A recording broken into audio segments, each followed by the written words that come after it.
Hey everyone, welcome to another episode of the Deltasig Download. We are going to chat about the Collegian of the Year today. This is a award that nominations are due from your chapter by October 15th and applications are due by November 15th. So we're going to get this out there for you a little bit early about applying, but also a little bit about nominations before we get there. So if your chapter hasn't already started working on nominations, you definitely should start chatting about who you want to be your chapter koi. Kristina, you got to tell me, what is koi? What is the purpose of koi? Why do I care? So the Collegian of the Year, or koi, we definitely say koi a lot more than we're going to end up saying Collegian of the Year today, Absolutely. is presented annually to one outstanding collegiate member. A National Collegian of the Year is the highest award that a collegiate member could get from the fraternity. It's somebody who exemplifies the values inherent in the ritual and perpetuates the ideals as set forth in the purpose of the fraternity. So it recognizes someone for their contributions, achievements, participation, and personal character, along of many other things that their chapter thinks is criteria that should be followed. Yeah. I always like to point out when we talk about the Collegian of the Year award, is there's kind of different layers to it, right? Like the top achievement is really hitting that national level, and the person that gets national does serve on the board of directors, which is such a huge honor. But there's also a lot to be gained from just being your chapter, but B, there are scholarship opportunities for the regional and provincial winners as well. So kind of the process, for those who don't know, is you're nominated, or whoever you nominate fills out an application, at which point, once they submit that, they are the chapter Collegian of the Year. The regional awards committee for your particular region will review the applications and select one regional winner. And I believe that person gets, I'm looking here, a Pearl and Ruby badge, which is fantastic, as well as a cash award for educational purposes. And you get a certificate, so it's all very official, as I like to say. Then the provincial awards committee goes through those regional winners and selects a provincial winner, who that person gets a $500 scholarship for graduate schools within 5 years of the award date. So on top of it being a great recognition, it's also a scholarship opportunity, which I always like to point out to people. It's a really great program to recognize the achievements of our collegiate brothers. Yeah, absolutely. Yeah, I still have to decide what I'm going to do or if I'm going to use my scholarship for masters or something of the sorts. Have you I've had decided? that too. Yeah, I was just thinking earlier. I was like, part of me really wants to go back to school, and part of me is like, I already have my MBA. Like, maybe we're just good for now. Yeah, but we've got some time. We have couple more years before we have Yeah. to really make a decision on that. So, Yes, and absolutely. so yeah, and then I also know that National Collegian of the Year, I think it's $5,000, so it's a little bit more than the provincial one. I could be incorrect on the number, but that Yep. sounds correct. Yeah. It's So yeah, so to be a Collegian of the Year, you need to be a collegiate member in good standing. So make sure that you paid your dues. You aren't violating any of the policies that your chapter has set forth with attendance or anything like that. And then you have to be nominated by your chapter no later than October 15th. There's one nominee per chapter per year, and that form is submitted through the hub by your VP of Scholarships and Awards. So that needs to be submitted before October 15th and the application before November 15th. So once it gets submitted, then the application will automatically show for the Chapter Collegian of the Year. Yep. And that you'll fill out that application to whoever that is nominated and that's submitted. Will kind of show up. You'll fill it all out in the hub. We'll talk through what is kind of included in that, but I always say a tip is to essentially like copy the application into a Word or a Google Doc or something, because there's a lot of editing going on, and sometimes in the text box that it shows up in the hub, it can just be hard to read. So it's kind of helpful to be able to edit in a Word situation, but also from the sense of once you submit your application, You there's no can't change it. getting it back. Yeah. Yeah, I was Yep. like, you're done. Yep. So to kind of prevent some of that happening, because there's like a save button and there's like a save and submit button, and so to prevent any undue errors, I guess, Yeah. really Yeah. recommend, you know, putting it in a different location to kind of, as you're going through, so that way you can kind of just copy paste in, take a review of what it looks like, and then submit when you actually feel like you're ready. Yeah, I definitely agree. I also did mine. I think I did mine in a Google Doc if I remember correctly, and I shared it out. So, like, I was sharing it with Kristen Wilhelm, who was 2019 National Collegian of the Year, and I believe I shared it with you since you were provincial before that, and a few other people just to get their feedback on what I was writing. Also, just grammatically too. I'm writing it very fast. I'm writing it how I speak, so I want to make sure that it comes across the way that I want it to. So that was great too. You could also have your district director, your assistant district director review it. I think I had our VPCO review mine too. Like I had a couple people review it because it was people that were directly related to my collegiate experience, knew what I was talking about from a firsthand experience, but also I had a couple people review it that were not there, that were reading it as somebody who didn't know me or didn't know me very well throughout my collegiate experience. And then of course, like I had my mom review it and Yeah. people like that too. So that is definitely good advice. And then on November 14th, I think I went in and copy and pasted everything from my Word document and pressed submit there. So I didn't even do a ton of work within the Hub application before I pressed submit because that just made me nervous. Yeah, no, I was the same. And my experience is really similar. Like I definitely had a slew of people review my application, and would highly recommend that as well. It's really helpful to, like, you know, again, I think this is maybe a good opportunity to really get into the what the application entails, but there are a couple of Yeah. essays that are involved. And so specifically, I remember for kind of my, like, what would I do kind of as national COI, that kind of stuff. Because again, you're really looking at this as an application for the board of Mhm. directors. And so getting the feedback to really pinpoint my idea and how I wanted to try to improve the fraternity was really helpful to have those second eyes, definitely on top of the grammatical situation, because there's just lots of different sections. And Mhm. so maybe we go through some of Yeah. those Yeah. now. Let's do it. Yeah, so for application, you have the standard things, your name, your address, home phone, other phone, chapter at which you were initiated, date of initiation, expected date of graduation. Those things are expected to put on an application, of course. And then you have your DSP activities, positions, and honors. So these can include offices, committee positions, other leadership positions, honors and recognitions. This could even include your brother of the month, brother of the semester, depending on what your chapter does. And then also list and describe any regional or national events you have attended. So Grand Chapter Congresses, leads, or other large fraternity gatherings. I know some regions are doing more regional events since we brought down the number of fall lead schools. So you could also include those.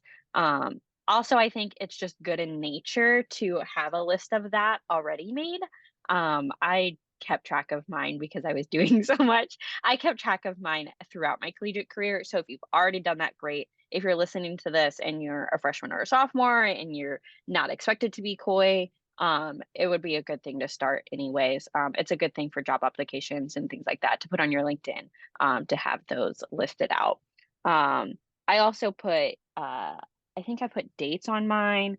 So it was like, oh, I was VPCO for one semester. It was 2021 or whatever year it was, and things like that. And then for my regional and national events, I just put like a little description on something that I really liked about that event or something that I learned about that event, just to like really give the scholarship committee that you didn't just attend, that you were actually there, you were present.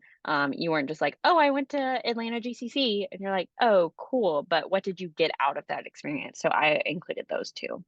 Yep, and I was the same way. I even did that even for some of, if if you've held some sort of position. I remember I included things like, this is what I did with this position, or you know, basically, how did I make it my own? How do I improve my chapter, kind of things. Yep. Same with the chapter congresses or leads. You know, I think this is a fun, like, I did the application twice, so, you know, fact check, you can submit it twice. So if there was someone that was nominated the prior year and they're still in the chapter and people still feel like they're the best fit, the person can be nominated again. But I know Yep. my second time that I filled it out, I had attended President's Academy at that point, but I hadn't the first time. So no, their fact check doesn't have to be a president, doesn't have to be a senior, whoever you're nominating.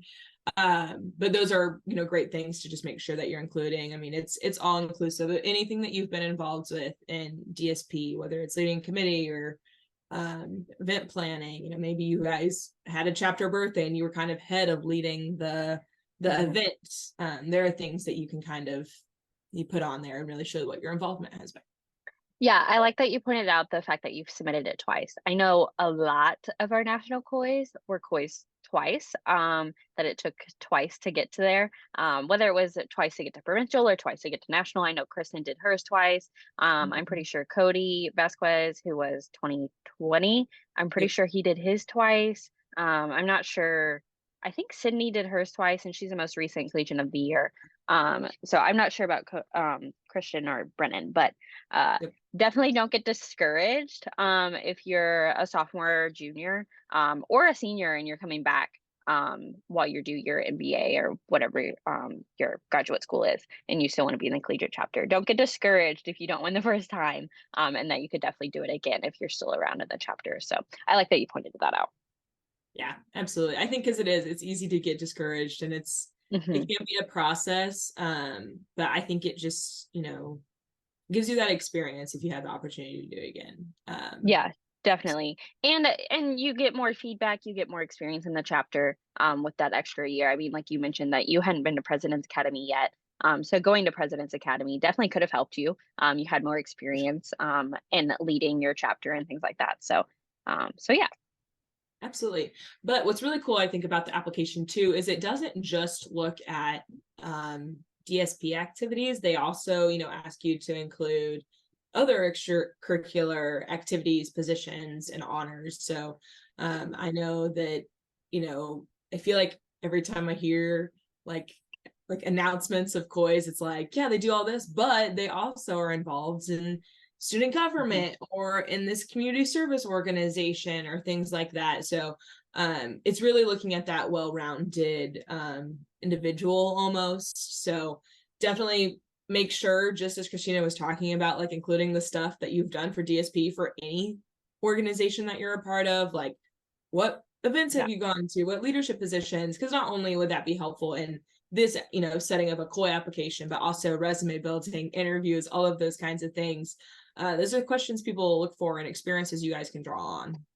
Yeah, and we didn't touch too much on the criteria of choosing your chapter collegian of the year, but something to include are um, your ability to represent the fraternity on the board of directors. It's a big time commitment, so when you submit your application, it's an application to be on the board of directors. So just want to keep that in mind, but also your leadership ability, your dependability, responsibility, honesty, integrity, moral character, personality, and professional attitude. So that kind of all comes around in what you have done also outside of DSP. And then the next section of the application is employment. So also what you were doing through work, whether you're doing internships. So for me, I was interning at an investment management firm.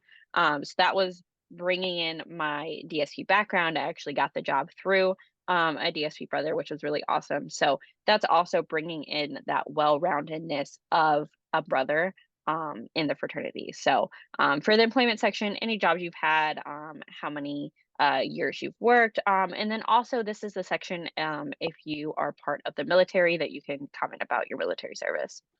Yep, absolutely.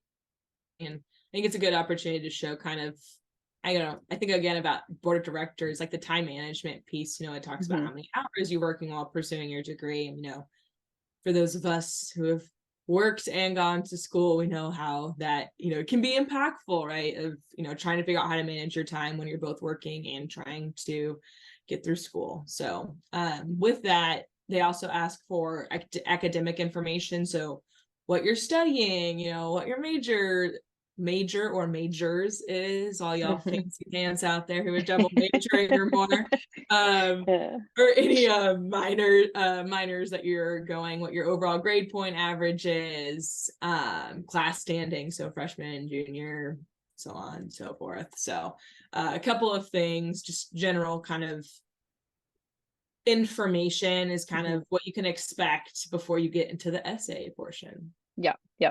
The high points of who you are. Yeah. So the essay is where I think obviously your involvement in national events and things like that are where you can stand out. Because if you've been to a lot, that's really great.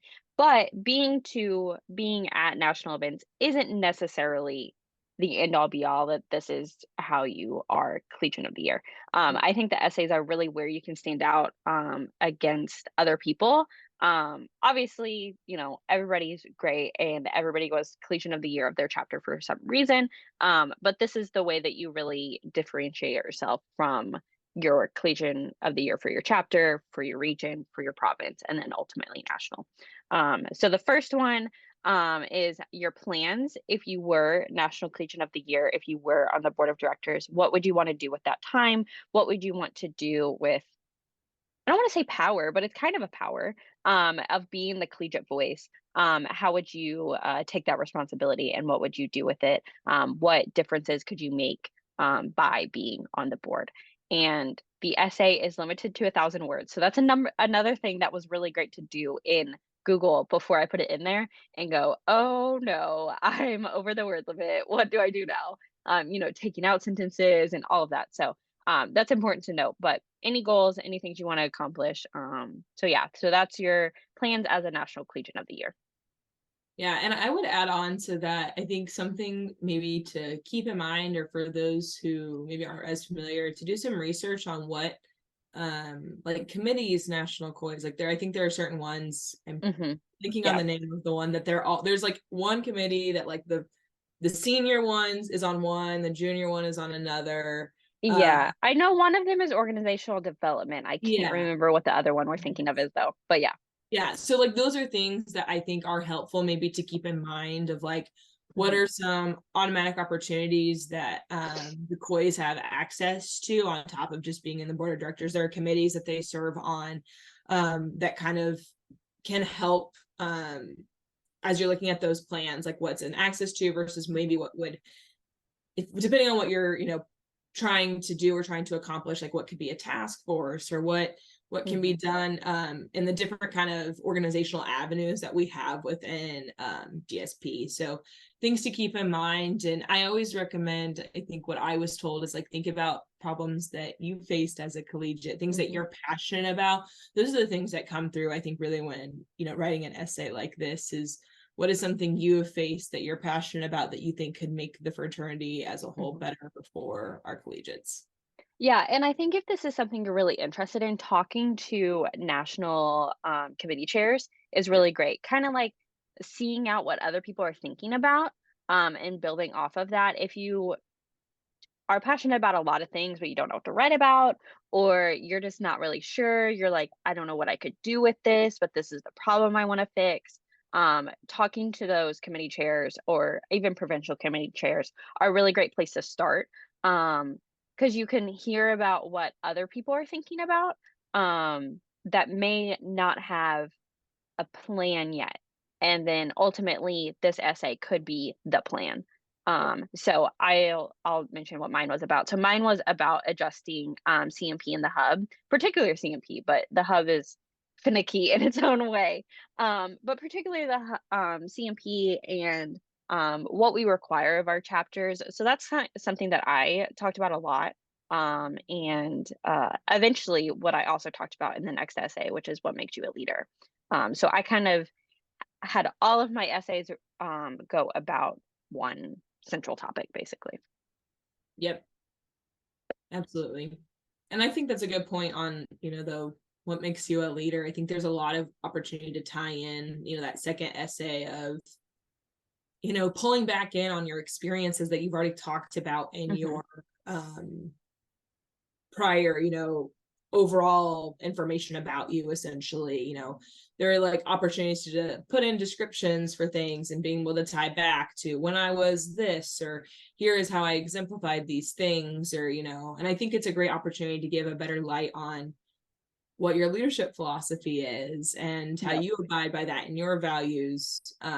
So I really like that, your call out of being able to kind of tie that back in to show that overall picture of yourself. Because again, applying to be on the board of directors, you're automatically going to be in this like leadership role. You're the collegiate voice, and I think they've got I'm going to get the name wrong, the National Collegiate Advisory Committee. Yeah. That's right. Yeah, that they've CAC. Yeah. that they've started, and that's something you're automatically kind of going to be leading, and so being able to really showcase how you lead and what makes you a leader, I think is a really important part of the essay, or second part of Yeah. the application. Yeah. I know for mine, which is kind of a special circumstance, but I talked about COVID because I was president during that time. We had just came back from Dallas lead, and it was like, oh, we're not going back to school.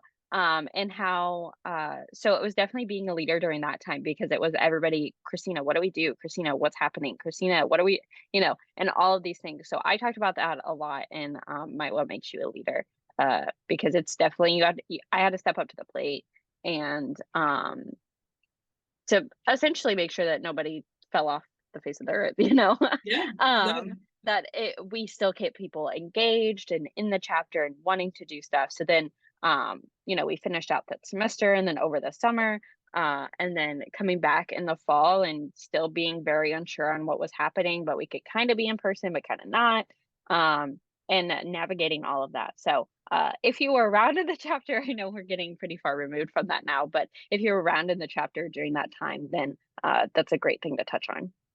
Well, and I would even say, like, I was in the same boat, because I mean, I always joke, I always think that those of us who are at that Dallas lead, like, coming back, like, kind of trauma of like Yeah. everything shut down literally right when we got back. And I was in the same boat as you, but I, as a district director now and working with collegiates, what I still see coming a lot from leaders is figuring out how to navigate in this post-COVID world. And I think there are a lot of experiences that you all are still having, even though maybe it wasn't just straight from the shutdown, but like, how are you leading your chapter in recruitment efforts when you've only really seen it online? Or how are you adjusting to a more hybrid, world? I've seen chapters that'll do certain meetings on, exec or committee meetings on Zoom just to get people together. Or, I think there's just a lot of opportunity in some of the environmental challenges that we've faced in the past couple of years to really showcase how you've led your chapter through those challenges. And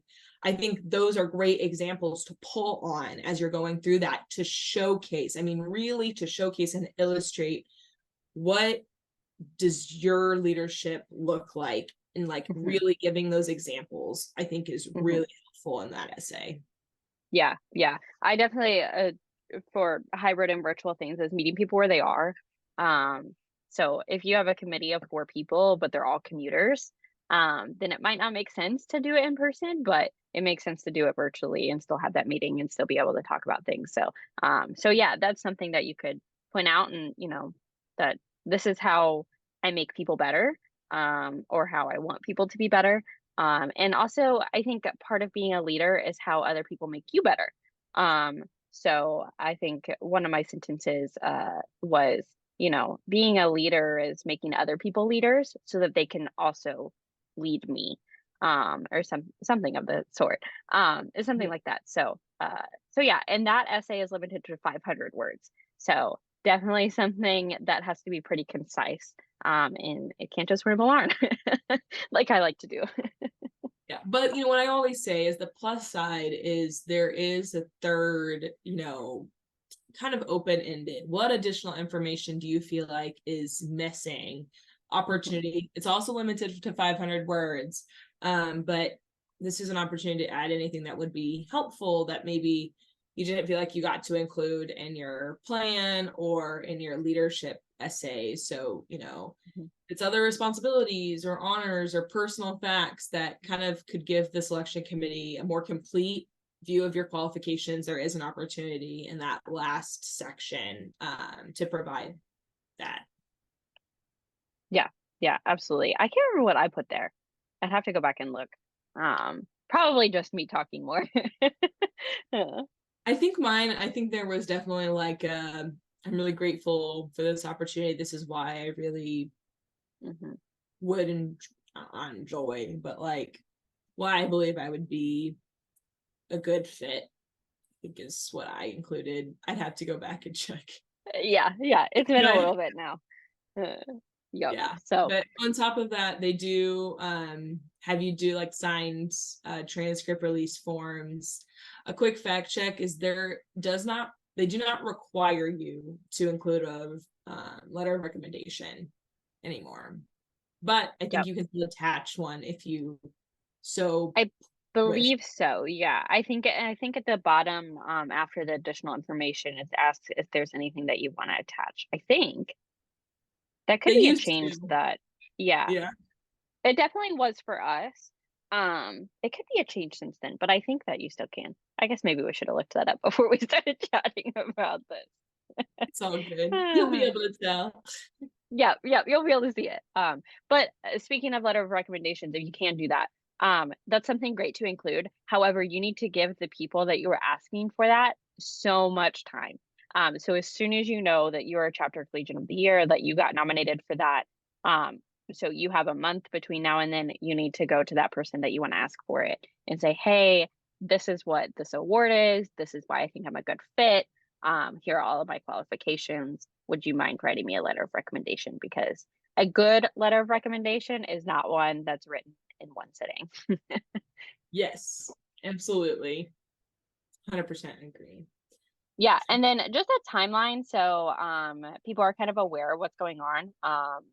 When I was a freshman or a sophomore, I was like, so like what happens? When do we find out? All of that. So you have your chapter officer submits the nomination by October 15th.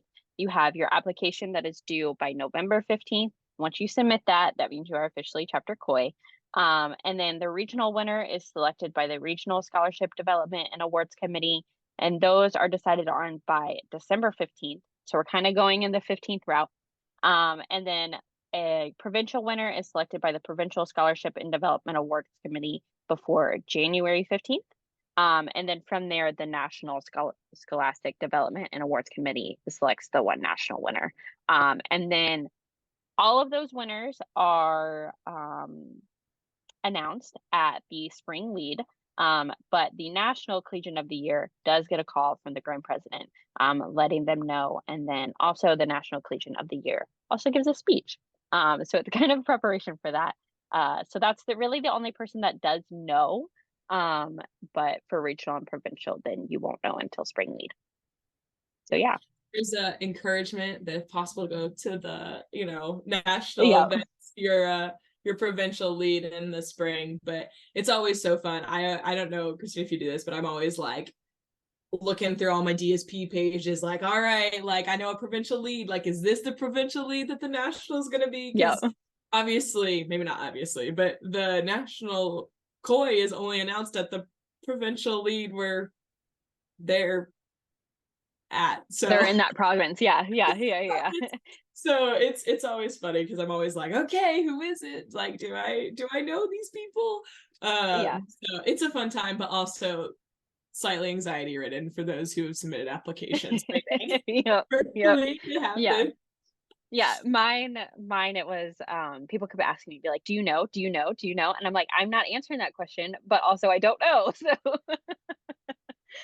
So that was hard, but it was really awesome too. And it was really awesome to end up being at that national lead, or that Austin lead, for mine. And then yours was announced virtually, which is a totally different experience. It was. So yeah. And then I think some provincial COIs give speeches. I know that provincial COIs used to give speeches, and then which is very hard to do when you don't know that you're provincial koi. And Yeah. then I was the first one announced back in person, and I kind of forgot that was a thing. So I walked off the stage, and then people were like, "Oh, are you gonna give a speech?" And I said, "Sorry." And so it hasn't happened in the South Central Province since then. So if the next provincial winner wants to give a speech, go you.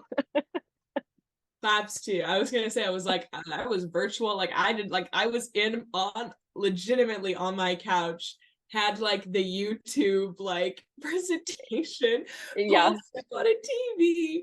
And I was like, no one else in my apartment, like, guys, I did it. And I was like, there's no one here. So yeah, you go if you're able to give a speech. Yep, yep. Get up there and wing it. You can do it. We believe in you. We'll cheer you on. Yeah, I was like, we'll be there. I'm like, yay. Oh my gosh, that's so funny. Uh, I'm so we trying have to a think. couple more minutes. Yeah, So is there anything else that we want to chat about for koi? Anything that you thought we missed? I'm doing a quick rack of my brain here, but I think the biggest thing is just for me, maybe like an overarching, like it's a really great opportunity. I think sometimes people don't realize how great the program is and this whole situation is set up, but B, maybe I don't want to say the seriousness behind it, but like Mhm. it is, you're really looking at who could go on to the board of directors. And so I think I would just really reiterate as you're nominating people and as you're filling out the application, like to keep that in mind. I mean, this is truly how we keep the voice of the collegiate central on the board of directors. So Mhm. Yep. I would just really, really make sure you're approaching it with that level of intentionality and with those things in mind. And Mhm. would just say like it's such a great program opportunity. And so I really hope you guys are grateful, even those of you who have fill out the application. It is a lot and it can be stressful. But I promise it's worth it. I think that would be kind of my like takeaway. It's worth the time that you put Yeah. in. Yeah. Yeah. I love now being provincial koi that I go to events and people are like, I think I know who you are. So that's been really cool experience too. And obviously we do this podcast as me and you as kois, previous kois. So we'd love to add some new people on maybe eventually. So yeah, so I think that's overarching, a koi is a great opportunity. Make sure that you submit it. I talked to our provincial awards chair, committee chair, David, and his only recommendation, only advice was please apply. So please submit your application, press submit. We say that all the time. We say that with forms, we say that with awards, press submit. Um, you're not hurting anyone except for yourself if you don't press submit, is my opinion. Woo Yep. woo! Say it louder for Woo! people in the back. So a couple other things that we wanted to mention at the end of this episode to keep in mind are the Founders Day Challenge that is coming up in November. We also, so that's the 7th and the 8th, or the 6th and the 7th. I can't remember what that weekend is. I think it's the 7th and the 8th. Yep. So Founders Day Challenge going on for a couple of years now. There's also a webinar that is happening on the 10th at 8 p.m. Central. I think everybody in our province is in the Central time frame. Am I right? I think so. So maybe not. I think so. Okay, so there's a webinar at 8 p.m. Central on the 10th. Make sure you register for that if you're interested in raising funds for your chapter leadership fund. Learning more about the chapter leadership funds. They are still fairly new. They've been around for a couple years now. But it is great opportunity for your chapter to get some donations from alumni for professional events or national events, getting you there. Something to keep in mind about chapter leadership funds is they are reimbursement based. So just something to note, something to keep in mind when you're setting your yearly budgets on potentially using that money for national events. Yeah, absolutely. Would highly encourage you all to take any opportunity you can to fundraise and get money into those accounts. I have found that in the people that I've talked to, they've been very helpful to get people to national events and maybe even to bring a professional speaker in. So definitely would encourage you to make sure you're participating in that Founders Day Challenge. And if you're wanting to learn more, to attend that webinar to kind of figure out what's needed to make that happen. Yeah, absolutely. I think that covers everything Yeah. for the October episode. So we'll be back in November, probably talking about Make a Difference Day and community service is what I'm thinking, is what we'll talk about next episode. So stay tuned for that, and we will see you all next time. See you next time. Good luck to our applicants. Bye, everyone. Bye.